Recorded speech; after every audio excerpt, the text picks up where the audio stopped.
Today you'll take your section 4-4 quiz for social studies. Be sure to put your name and your class period at the top of the page. The first section is true or false.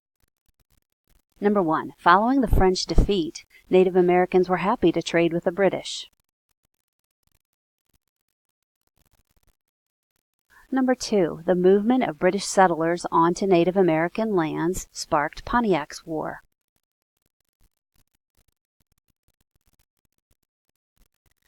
Number 3. Pontiac and his forces successfully forced the settlers off or from Native American lands.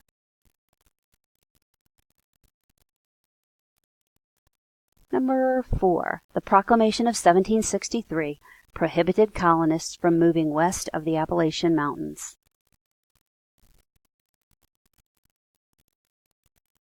Number 5. The colonists accepted King George's right to restrict their movement.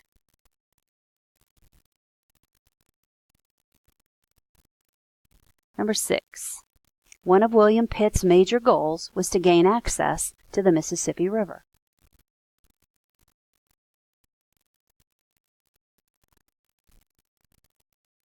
The next section gives you a list of key words, and you need to complete the sentences. These are key events that led to the defeat of France by the British in North America. Use your word bank. We're going to use the words. I'll read across. Fort Louisbourg, William Pitt, Quebec, Treaty of Paris, Fort Frontenac,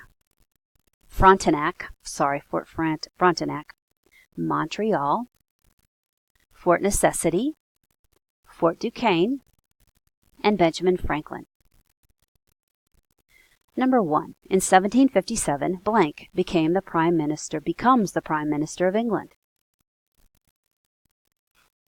8. In 1758, the British win a key victory at blank. 9. Also in 1758, New Englanders capture blank at Lake Ontario. Number 10. Again in 1758, the British take blank and they rename it Fort Pitt. 11. In 1759, blank, which is the capital of New France, falls to British forces. And finally, in 1760, blank falls to British forces, and that marks the defeat of France in North America. Number 13. The war in Europe drags on until 1763, when the blank is signed. Number 14. The post that George Washington established in Ohio country was this, blank. And number 15, blank proposed a united colonial government in the Albany Plan of Union.